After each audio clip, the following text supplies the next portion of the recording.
नमस्कार दोस्तों, क्या हाल-चाल सभी के? आई होप सभी हेल्दी हैं, कंसिस्टेंटली प्रिपेयर कर रहे हैं। राधे-राधे सभी को। तो आज हमारे साथ एक बहुत ही स्पेशल गेस्ट जुड़े हुए हैं, मेरे स्टूडेंट उपमा, जो रेगुलर स्टूडेंट रहे हैं यूट्यूब पे भी, पेड पे भी और आपके साथ वो अपनी जर्नी शेयर करेंगे जो इनसाइट्स है प्रिपरेशन के और 2024 वाले जो एस्पिरेंट्स हैं ना, जो एक नहीं कई एग्ज़ाम्स निकालना चाहते हैं, जिनका टारगेट है कि यार हमें सिलेबस इतना अच्छे से कंप्लीट करना है कि ऑलमोस्ट जो पेपर हम दें, वो हमारा क्लियर हो। तो थैंक्स अ लॉट उपमा समय निकालने के लिए। Thank you sir. अच्छा उपमा सबसे पहले तो बच्चों को एक बार आप ये बता दो कि 2023 के कौन-कौन से एग्ज़ाम्स आपने क्लियर किए? सर आरआरबी पीओ क्लर्क और IBPS PO clerk. Okay, 4 exams इन्होंने निकाले, एसबीआई क्लर्क का भी आप वेट कर रहे हो, राइट? नहीं, मैंने एग्जाम नहीं दिया। अच्छा, क्योंकि पीओ निकल गया था तो आपने एसबीआई क्लर्क का दिया ही नहीं था, आरआरबी पीओ निकला, ठीक है। और एसबीआई पीओ में क्या रहा था आपका? सर उसका मेंस नहीं दिया था मैंने। अच्छा, उसका मेंस नहीं दिया था आपने। ओके जी, तो उपमा अपने को प्रिपरेशन करते हुए कितना समय हो चुका है, सबसे पहले ये बताओ? सर मैंने ग्रेजुएशन 2021 में किया था, उसके बाद से प्रिपरेशन कर रही हूँ। मतलब आपने आज से लगभग 3 साल पहले ग्रेजुएशन कर ली थी, हाँ सर। ठीक है और ग्रेजुएशन खत्म होते ही आपने प्रिपरेशन स्टार्ट कर दी।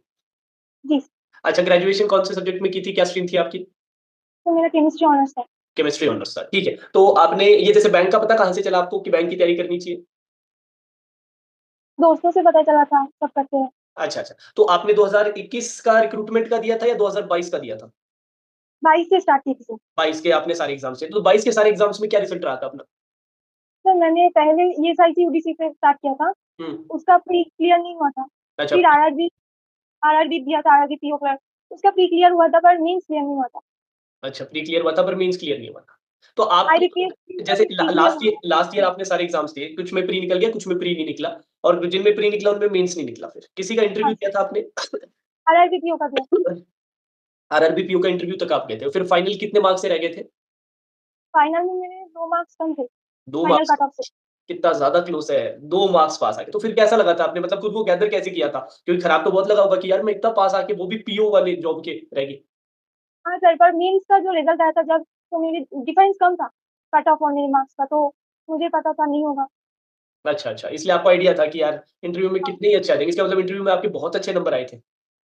हाँ सर, 75 प्लस थे। हाँ, वेरी गुड यार, बहुत बढ़िया, बहुत बढ़िया। पर मैं ये पूछ रहा हूँ कि आपको फिर कॉन्फिडेंस कैसे मिला? क्योंकि आप जब किसी चीज़ के जैसे बहुत दूर रहते हैं, तो अफ़सोस नहीं रहता। जैसे आपको नहीं था, उम्मीद नहीं थी कि यार मेरे कट ऑफ से अगर गैप अच्छा होता और फिर नहीं होता तो खराब लगता कि यार मैंने 15-20 नंबर प्लस लिए और उसके बाद इंटरव्यू में लोगों ने नंबर नहीं दिए, उस कारण मेरा नहीं हुआ। बट यही जैसे आपने इतना पास आके आपने रह गए, तो आपको कैसा लगा? मतलब कैसे आपने कॉन्फिडेंस लाया कि यार मेरे को करना है फिर भी? हम्म, मेरा पास आके नहीं हुआ था, इसलिए सोचा था थोड़ा और मेहनत करूँ तो अगली बार हो जाएगा। अच्छा। और वो जीए की वजह से मेरा क्लियर नहीं होता था एग्जाम, तो उससे थोड़ा और मेहनत किया। अच्छा, अच्छा। तो आपने आइडेंटिफ़ाई कर लिया कि यार प्रैक्टिकली सोचते हुए कि कौन-सी जगह पर मेरी प्रॉब्लम है, अगर वो मैं सही कर लूँगी, तो उसके बाद हो जाएगा एकदम सिंपल सी बात है। तो 2022 में अपना नहीं हुआ, 23 में अब अपने ने क्या बदलाव किया जिसके कारण अपनी ये चारों के चारों एग्ज़ाम्स निकाल पाए?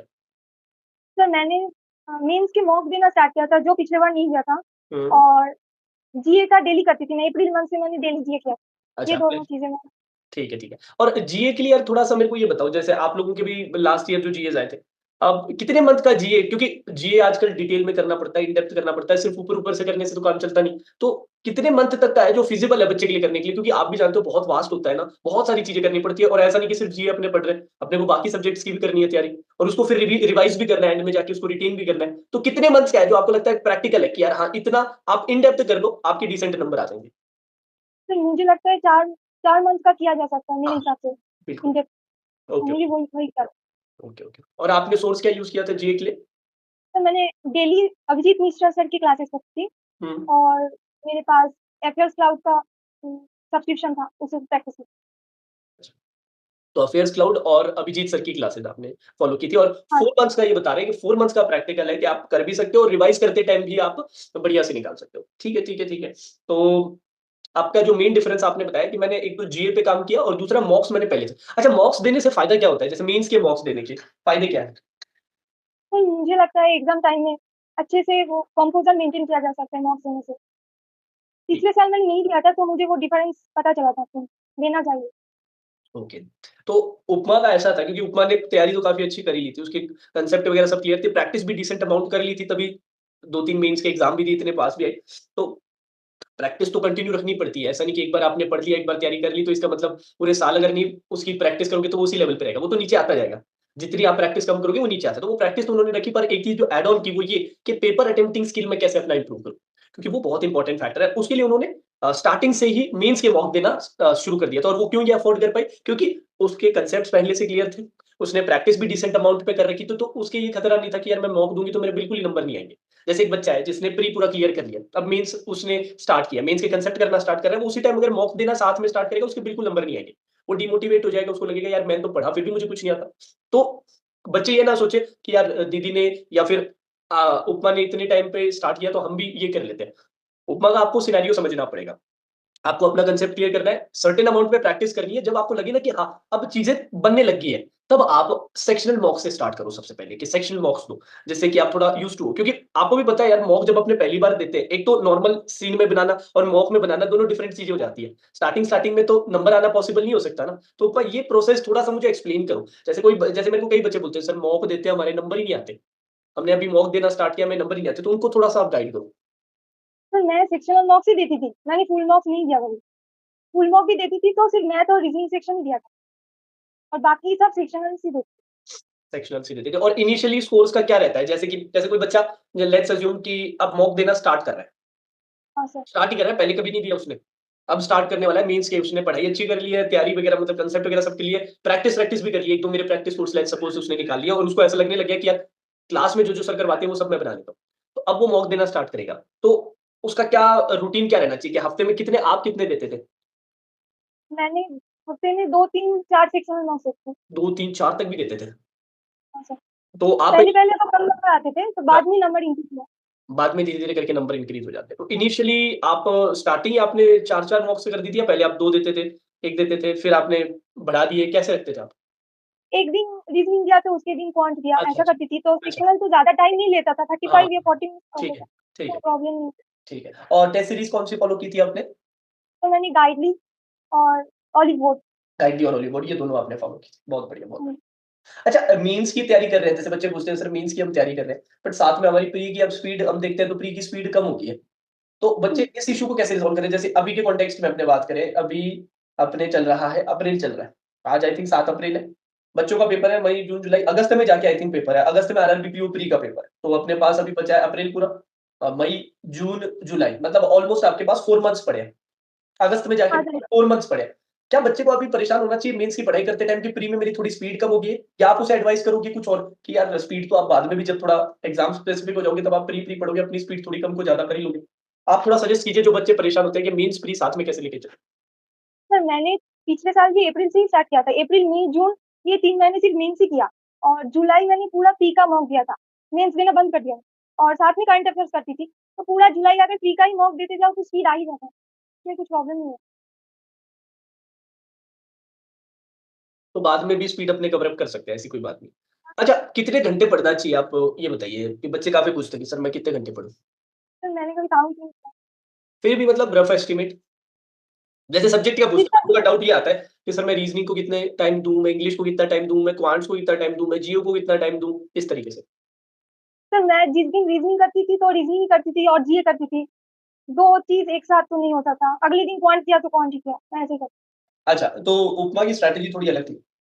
उपमा ऐसे करती थी या तो एक सब्जेक्ट पकड़ लेती थी या कॉम्बो पकड़ लेती थी सब्जेक्ट का कि यार आज ये 2 सब्जेक्ट कर रहे हैं तो यही 2 पूरे दिन करेंगे। आज ये कर रहे हैं तो थी। यही पूरे दिन करेंगे। ऐसे करके अपने हिसाब से सेट कर सकते थे। ठीक है, वेरी गुड। इंग्लिश में अपना कैसी पकड़ थी? इंग्लिश में कैसे नंबर आए अपने? सर इंग्लिश में एवरेज नंबर है। आईबीपीएस पीयू में 28 मार्क्स आए हैं, अच्छा, अच्छा। लेकिन आरआरबी में ज़्यादा नहीं आए थे, 18.5 आए। अच्छा, अच्छा। ओके। इंग्लिश कैसे पढ़ी आपने मतलब कैसे कहाँ से तैयारी की?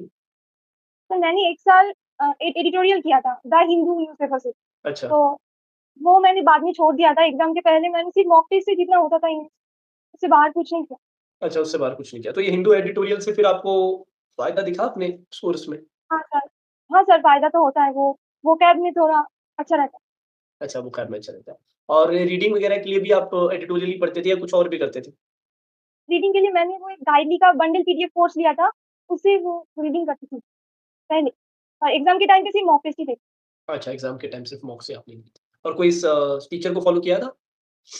नहीं सर, इंग्लिश के लिए मैंने तो इंग्लिश किसी को की फ़ॉलो नहीं किया। किसी को फ़ॉलो नहीं किया। अच्छा ठीक है। अब क्वांट्स पे आ जाते हैं। क्वांट्स की कैसा आपका कोर्स वगैरह कैसे रहे? कैसे प्रिपरेशन आपने की थोड़ा-सा एक्सप्लेन कीजिएगा? सर मैंने क्वांट्स के लिए हर्षा अग्रवाल सर को फ़ॉलो किया था। उनका एक कोर्स था ज़ीरो टू इन्फिनिटी, वहाँ से मैंने अरिथमेटिक किया था। तो से बहुत आसानी हुई एग्ज़ाम में। अच्छा, अच्छा, 0 टू इन्फिनिटी तो ये प्री और मेंस दोनों कवर हो गया आपके उस उधर से? हाँ जी, बाकी मैंने उनके यूट्यूब चैनल से ही किया था। तो ओके, यूट्यूब चैनल से किया। ठीक है, ठीक है। और क्वांट्स में जैसे बच्चों के डाउट रहते हैं कि सिर्फ़ स्पीड मैथ्स कर ले तो काफ़ी है क्या? अरिथमेटिक छोड़ दे तो काम बन जाएगा क्या? जैसे मेंस के स्पेसिफिक बच्चे बात करते हैं, तो मेंस में थोड़ा-सा आप डिटेल में डाइव इन करके इनके जो तीनों सेक्शंस हैं, उनके बारे में थोड़ा बताओ। आपने कैसे तैयारी की? क्या आपका स्ट्रॉन्ग था, क्या वीक था? क्या इनको छोड़ा जा सकता है या नहीं? थोड़ा-सा आप इस पे थोड़ा एक्सप्लेन कीजिए। नहीं, मेरा अरिथमेटिक स्ट्रॉन्ग ही था, तो मैंने तो उसको नहीं छोड़ा और स्पीड मैथ्स तो सिर्फ़ प्री में काम आता है, बाकी मेंस के लिए तो अरिथमेटिक करना ही होगा और बाकी डीआई मैंने बहुत ज़्यादा अटेंड नहीं किया मेंस में, जो अरिथमेटिक बेस्ड डीआई आते थे वो मैं करती थी। और प्रिपरेशन के टाइम आप कैसे इनको डिवाइड करते थे या फिर ऐसे नहीं सोचते थे कि सिर्फ़ ये नहीं करूँगी मैं जो भी होगा वो सब करती जाऊँगी? हाँ सर, मैं मुझे जितना होता है मैं करती जाती हूँ, अच्छा, आपने मैंने ऐसे कभी नहीं अलग सोचा कि सिर्फ़ स्पीड मैथ्स ही करना है मुझको या सिर्फ़ अरिथमेटिक करना है। आपने ये सोचा कि यार जो मुझे डूएबल लगेगा, वो मैं करूँगी। नहीं चलो, जी, सही है, अच्छी अप्रोच है ये तो। अच्छा क्वांट्स में अपने नंबर कैसे आए फिर? कौन से? ठीक-ठाक ही थे सर। जी, अच्छा ठीक-ठाक। आईबीपीएस पीओ में कितना है? 18.5 बहुत बढ़िया मार्क्स है 18.5 आरआरबी पीओ में? आरआरबी में 19 थे, 19 इंटू 1.25 हाँ, 19 इंटू 1.5 ठीक है, बढ़िया अच्छे मार्क्स। चलो फिर आ जाते हैं अपने रीज़निंग पे। रीज़निंग आपने मुझसे पढ़ा है ना? तो जी, रीज़निंग में कैसे प्रिपरेशन की जाए? जैसे बच्चों के आप लोगों के जैसे इस साल पीओ के कुछ एग्ज़ाम्स में मिसलेनियस बिल्कुल ही नहीं आया। पज़ल आई और मिसलेनियस नाम मात्र है, बाकी क्रिटिकल ही था। तो आपने रीज़निंग की कैसे तैयारी करी? थोड़ा-सा एक्सप्लेन कीजिएगा। तो मैंने शुरू से आपको ही फ़ॉलो किया था। आपके जो यूट्यूब के एमसी कोर्सेज़ थे वो कंप्लीट किए थे, तो मेंस का मेरा कॉन्सेप्ट तो क्लियर था। बाकी आपकी लाइव क्लासेस करती थी, पेड की क्लासेस भी करती थी और मॉक टेस्ट भी करती थी और क्रिटिकल रीज़निंग मैंने कभी नहीं की। तो अच्छा, क्रिटिकल रीज़निंग कभी नहीं किया। तो पज़ल की प्रैक्टिस आप अच्छी करते थे? पज़ल जैसे अपने पिछले साल अपने आईबीपीएस पीओ में आपसे कोई पज़ल बनी थी? हाँ सर, मेरे से 2 पज़ल बनी थी। एक वो लीनियर वाला था हुँ। और एक फ्लैट फ्लोट वाला था। 2 पज़ल आपने बना दी थी। वेरी गुड यार, बहुत बढ़िया। तो हाँ, बच्चों को बताओ यार, बच्चों से तो एक भी नहीं बनी। तो आपने ऐसा क्या किया पज़ल्स के लिए? आप कुछ स्पेसिफिक करते थे अलग या फिर जैसे नॉर्मल अपने प्रैक्टिस कर रहे हैं, वो ही कर रहे थे? क्या मतलब थोड़ा बताओ? फिर मैंने आपके सारे क्लासेस फ़ॉलो करती थी, उसके अलावा कुछ नहीं किया। अरे यार, मेरी क्लासेस तो और बच्चे भी करते थे, उनसे तो नहीं बनी, आपसे कैसे बन गई? एग्ज़ाम टाइम में कुछ मैंने तो तो कुछ तो पहले ऐसे कोई स्पेसिफिक पज़ल के लिए करते थे क्या? मतलब कि मैं जैसे आप रीज़निंग पढ़ रहे हो, आप रीज़निंग कैसे पढ़ते थे? जैसे आज का दिन है, आज का आपने सोच लिया कि आज यार मेरे को रीज़निंग करना है मेंस से रिलेटेड, तो आपका कैसा रूटीन रहता था? थोड़ा-सा एक्सप्लेन करो बच्चों को। सर मैंने जिस दिन सोचा था मेंस रीज़निंग में पज़ल करूँगी तो सिर्फ़ पज़ल ही करती थी। अच्छा, पज़ल दिन ही या करते थे। उससे ऐड नहीं था। हाँ, पूरा दिन पज़ल ही किया, तो ऐसे करती थी मैं। कितनी पज़ल कर लेते थे? 8-10 पज़ल कर लेते थे क्या पूरे दिन में मेंस की हाँ बढ़िया सर, 8-10 बजे कर लेती कर लेते? चलो बढ़िया है यार, नाइस अच्छी और जो जैसा पज़ल एग्ज़ाम में आता था मैं वैसा ही करता। बहुत ज़्यादा मुश्किल पज़ल्स मैं नहीं करती। जैसे लीनियर रो, हाँ, उसके हाँ। साथ कुछ होगा ऐसे ही मैं करती थी। तो यार बच्चों से क्यों नहीं बन पाई? क्योंकि तो बच्चे तो ऐसा माहौल बना रहे थे कि यार कुछ नहीं हो सकता सर उस पेपर में कुछ उसमें एक पज़ल तो लीनियर वाली जो आप बोल रहे हो वो तो डूएबल थी। मतलब इंसान पूरी तरह पैनिक ना करे और थोड़ा-सा कंपोज़र बना के रखे मतलब सेंसेस में रहे। मतलब वही पज़ल अगर बच्चों को घर पे दे दी जाएगी तो वो बना लेंगे और क्लास में मैं करवाऊँगा तो बना लेंगे मुझे पता है। पर वहाँ पर मेबी हो सकता है मिसेलेनियस बिल्कुल ही बहुत कम था। सिर्फ़ क्रिटिकल दिख रहा था और बाकी सिर्फ़ पज़ल्स दिख रही थी तो हो सकता है बच्चे पैनिक ज़्यादा कर गए हों। वही है पेपर अटेम्प्ट का ही इम्पोर्टेंट होता है मतलब कि अपना कंपोज़र बना के रखना बहुत इम्पोर्टेंट होता है पेपर में। जी, अच्छा अपने आईबीपीएस पीओ में नंबर कितने आए थे? रीज़निंग में 16.5 अच्छे मार्क्स हैं यार, very good. RRB PO? IIB में 23 इंटू 1.25 थे। ठीक है, 23 इंटू 1.25 बहुत बढ़िया और आईबीपीएस क्लर्क में आईपीएस क्लर्क में 14 मार्क्स शायद, मुझे कम याद नंबर नहीं है। आईबीपीएस क्लर्क में कम नंबर आया हाँ, चलो ठीक उपमा तो अपने ने सारे बेसिस तो कवर कर लिए। अच्छा ये अपने डिस्क्रिप्टिव के लिए क्या आपने किया? कैसे बच्चों को प्रिपरेशन करनी चाहिए और कि कब प्रिपरेशन करनी चाहिए डिस्क्रिप्टिव की? ये बड़ा सवाल आता है, तो वो थोड़ा-सा एक्सप्लेन कीजिएगा। एक तो कि आपने कैसे प्रिपरेशन की और किस टाइम डिस्क्रिप्टिव की प्रिपरेशन करनी चाहिए? ये दोनों सवालों का जवाब सर मैंने आईबीपीएस पीओ मेंस के पहले डिस्क्रिप्टिव प्रिपरेशन स्टार्ट की और किसी एग्ज़ाम में तो एसबीआई पीओ मैंने नहीं दिया तो और किसी एग्ज़ाम में तो डिस्क्रिप्टिव नहीं आता है। तो उसके पहले मैंने जो फॉर्मल लेटर्स राइटिंग के जो पैटर्न होते थे वो सीखा था और एक टेलीग्राम चैनल आता था शायद, उसमें बहुत सारा जो रिसेंट करंट टॉपिक पे एसेस एंड लेटर्स रहते हैं, वो एक बार रीड करके चला गया और ज़्यादा कुछ नहीं। तो आपने वो स्ट्रक्चर वगैरह कहाँ से सीखा कि फॉर्मल में ऐसे लिखते हैं, ऐसे ऐसे लिखने हैं? किस यूट्यूब में अवेलेबल है सर। अच्छा यूट्यूब से ही आपने सर्च करके है ना? हाँ जी। और आपने सिर्फ़ आईबीपीएस पीओ से पहले पहले मतलब आईबीपीएस पीओ प्री से पहले या प्री का रिज़ल्ट आने के बाद? सर नहीं, प्री का रिज़ल्ट आने का पिछले साल भी किया था, ठीक, इस साल भी ठीक। मतलब बोल रहे हैं कि प्री के रिज़ल्ट और मेंस के एग्ज़ाम के बीच में उन्होंने डिस्क्रिप्टिव किया? और कितने नंबर आए डिस्क्रिप्टिव में? 13.5। नंबर 13 कम नंबर दिए यार इस बार डिस्क्रिप्टिव में बच्चों को, है ना? पिछले साल भी मुझे कम ही मिले थे, ज़्यादा नहीं आता था मेरे डिस्ट्रिक्ट में। पर इस बार काफ़ी बच्चों को कम मिले हैं। मेरे को और भी बच्चों ने बोला, कइयों ने बोला, किसी के में मेरे को अच्छे नंबर दिखे ही नहीं। क्या पता एआई कैसे चेक कर रहा है। चलो डिस्क्रिप्टिव हो गया, इंटरव्यू, इंटरव्यू के लिए क्या आपने अलग किया? सर इंटरव्यू के लिए मैंने बैंकिंग अवेयरनेस पूरा रीड किया था। ठीक है। मैंने पिछले साल दिया था इसलिए इस साल और ज़्यादा मुश्किल नहीं हुआ। वही सब एक बार करके चला गया और ज यूट्यूब में मैंने देखा था जो मॉक इंटरव्यूज़ होते हैं, हुँ, हुँ। कैसे-कैसे क्वेश्चन पूछे जाते हैं, इंट्रोडक्शन रेडी करके गया था। हुँ, हुँ, हुँ। ये सभी किया इंटरव्यू के लिए। तो इंटरव्यू के लिए कौन से यूट्यूब चैनल्स को फ़ॉलो किया आपने? सर आपके चैनल से जो इंटरव्यू के वीडियोज़ है वो अच्छा, प्लेलिस्ट हाँ। मैंने कंप्लीट की हाँ, हाँ, हाँ, और गाइडली में बहुत सारा मॉक इंटरव्यूज़ अवेलेबल है गाइड के साथ, बिल्कुल, वो बिल्कुल। किया था। Good, good, good. और चलो भी जितने हैं बहुत सारे। हाँ, और भी कई आप सर्च करोगे तो यूट्यूब पे मिल जाता है सब कुछ आजकल तो। Great, great, great. बहुत बढ़िया, तो अपने ने एस्पेक्ट तो सारे क्लियर कर ही लिया। वैसे उपमा आप हो कहाँ से? सर मैं वेस्ट बंगाल से हूँ। अच्छा, वेस्ट बंगाल से हो आप। ठीक है, बढ़िया, बढ़िया, बढ़िया। तो यार लास्ट ईयर अपने कोई भी एग्ज़ाम नहीं निकला था और इस साल अपने ने 4 एग्ज़ाम निकाले। तो अब फैमिली हाँ जी, कैसा खुश है सब के सब घर पे? हाँ। पेरेंट्स बहुत खुश हैं। पेरेंट्स बहुत खुश हैं। चलो वेरी गुड, वेरी गुड। अब आप किस में जॉइन करने वाले हो? आईबीपीएस पीओ में? बैंक कौन-सा मिला पीओ में? बैंक ऑफ बड़ौदा तो बैंक ऑफ बड़ौदा जॉइन करोगे या ग्रामीण बैंक जॉइन करोगे? और ग्रामीण बैंक का ही सोचा है। अभी जैसे वो इलेक्शन के लिए थोड़ा सेम स्टेट के लिए है ना? हाँ, सेम स्टेट के लिए। तो ग्रामीण बैंक में कौन-सा मिला? बीजीबीबी बोंगियो ग्रामीण विकास। अच्छा, अच्छा, ठीक है, बिल्कुल। ठीक है, ठीक है, ठीक है। बढ़िया, बढ़िया, बढ़िया यार। तो जाने से पहले उपमा बच्चों को आप अपनी तरफ से क्या सजेशन दोगे जो 2024 के लिए प्रिपेयर कर रहे हैं, है ना? उनको कुछ 2-3 हाँ, लाइनें आप बताइए जो क्योंकि आप एस्पिरेंट रह चुके हैं करंट टाइम में, तो आप ज़्यादा अच्छे से बच्चों की जो इश्यूज़ होते हैं, जो प्रॉब्लम होती है, जो हर कुछ दिनों में उनको फेस करना पड़ता है, मेंटली या अदरवाइज़, वो आप जानते हो। तो आप बच्चों को क्या सजेस्ट करोगे? थोड़ा बताइए। सर मुझे लगता है काइंड अफेयर्स का भी डेली करना चाहिए लेकिन बाद में बहुत प्रेशर हो जाता है, वो अगर डेली ना किया हो तो वो करना चाहिए और अभी तो पूरा मेंस में फोकस करके जुलाई से प्री करें तो अच्छे से सब रेडी हो जाता है, मेरे हिसाब से। अच्छा, अच्छा, तो ये तो प्रिपरेशन वाइज़ हो हाँ, गया और साइकोलॉजिकली, मेंटली जो बच्चों को प्रेशर फ़ील होता है, उसके लिए आप क्या कहोगे? तो मैं तो कभी-कभी ब्रेक ले लेती थी। अच्छा। 1-2 महीना बाद मैंने 2-3 दिन का ब्रेक ले लिया। अच्छा, 2-3 दिन, जैसे कि ज़्यादा लगातार-लगातार अच्छी पढ़ाई हो गई है, ज़्यादा ऐसा बॉग डाउन फ़ील हो गया तो 1 दिन का अपने ने ऑफ ले लिया, लेट्स से कि यार आज अपने हाँ, पढ़ाई नहीं करेंगे, आज अपने चिल करेंगे, दोस्तों के पास चले गए या किसी और बैठ के मूवी देखा है, तो कोई सीरीज़ वगैरह घर पे देख ली या कहीं जाए आए, जो भी है, 1-2 दिन का ब्रेक भी ले सकते हो पर वो तब ऐसा नहीं कि हर 2 हफ्ते में 2 दिन का, हर 1 हफ्ते में अपने 2 दिन का ब्रेक ले रहा हूँ। ऐसा हो गया यार पूरा महीना हो गया पढ़ते-पढ़ते अब थोड़ा भार-सा लगने लग गया, बस यही चल रहा है, थोड़ा-सा डिटॉक्स करने की, डिकम्प्रेस करने की ज़रूरत है, तो उसमें आप वो ले सकते हो। अच्छा और फैमिली हमेशा सपोर्टिव रही है किसी हाँ, प्रकार की? मेरे पेरेंट्स हमेशा सपोर्टिव हैं। अच्छा, मुझे कोई प्रॉब्लम नहीं है। अच्छा, अच्छा, तो वो इश्यू कभी रहा ही नहीं, मम्मी-पापा हमेशा सपोर्टिव रहे कि पढ़ो आप तो अच्छे से बस, बाकी और कुछ मत सोचो। बाकी खुद को कभी फ़ील ऐसे होता था, जैसे कि साथ के जो कलीग्स हैं 2021 में ग्रेजुएशन होगी, साथ वाले हो सकते हैं जॉब लग गए हों इवन पिछले साल भी काफ़ी बच्चे ऐसे होंगे आपके साथ वाले जो सेलेक्ट हो गए हों, तो वो चीज़ भी दिमाग में चलती है क्या कि यार इसका भी सिलेक्शन हो गया, उसका भी हो गया, मेरा कब होगा? हाँ सर, पर इस साल नहीं होता तो थोड़ा और बुरा लगता। इस साल हो गया तो पिछले साल पहली बार था इसलिए ज़्यादा मुझे कुछ ऐसा नहीं हुआ। अच्छा, उतना ज़्यादा आपने फ़ील ही नहीं किया। ठीक है, ठीक है, ठीक है।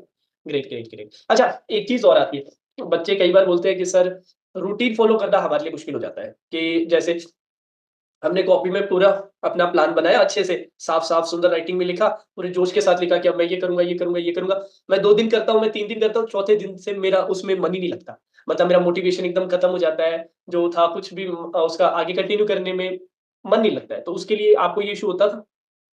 तो मैंने रूटीन ज़्यादा फॉलो नहीं किया था। अच्छा, जो जब पढ़ने का मन करता था वो मैं वो आप करते थे, पर कंसिस्टेंटली करते थे। हाँ सर कंसिस्टेंट ओके, ओके। तो उपमा का कहना है कि यार कोई एक स्ट्रिक्ट रूटीन आपके लिए बनाना ज़रूरी नहीं है। आप अगर स्ट्रिक्ट रूटीन नहीं फ़ॉलो कर पाते हैं, आप फ्लेक्सिबल भी हो सकते हैं जैसे उपमा देखिए यार मेरा जिस दिन मन करता था उस दिन मैं पढ़ती थी। पर इम्पोर्टेंट पॉइंट ये है कि वो बहुत कंसिस्टेंट थी इस चीज़ को लेके। ऐसा नहीं कि पढ़ाई में कभी-कभी मन करता था। पढ़ना तो रोज़ाना ही पड़ता है ऑलमोस्ट। बट क्या पढ़ना है, उसमें आपको फ्लेक्सिबिलिटी मिल सकती है। कब पढ़ना है, दिन में पढ़ना है तो दिन में पढ़ो, शाम को पढ़ना है तो शाम को पढ़ो। पर पढ़ो, सर्टेन अमाउंट का पढ़ना ज़रूरी है, वो इम्पोर्टेंट है। तो आपको खुद को उसमें डब्बे में डालने की ज़रूरत नहीं है। आप अपने हिसाब से फ्लेक्सिबल भी हो सकते हो। चलो ठीक है उपमा बहुत अच्छा लगा यार आपसे बात करके। आई एम श्योर कि बहुत सारे बच्चों को फ़ायदा मिला होगा और गाइज़ आप कमेंट सेक्शन में नीचे कोई भी सवाल अगर उपमा से पूछना चाहते हो तो पूछ लीजिएगा। तो मैं आपको बोल दूँगा कि कोई भी बच्चों की क्वेरी हो तो उसका जवाब ज़रूर दें। ठीक है? तो सभी बच्चे कमेंट ज़रूर कीजिएगा, सेशन लाइक कीजिएगा और उपमा को कांग्रेचुलेशंस लिखना नहीं भूलना है। सबको कांग्रेचुलेट करना है और आपकी कोई भी क्वेरी हो तो आप पूछ सकते हैं। उपमा आप लोगों के लिए ज़रूर रिप्लाई करेगी। चलो ठीक है। थैंक्स अ लॉट उपमा आप जुड़े ठीक सेशन से, है ना? चलो राधे-राधे।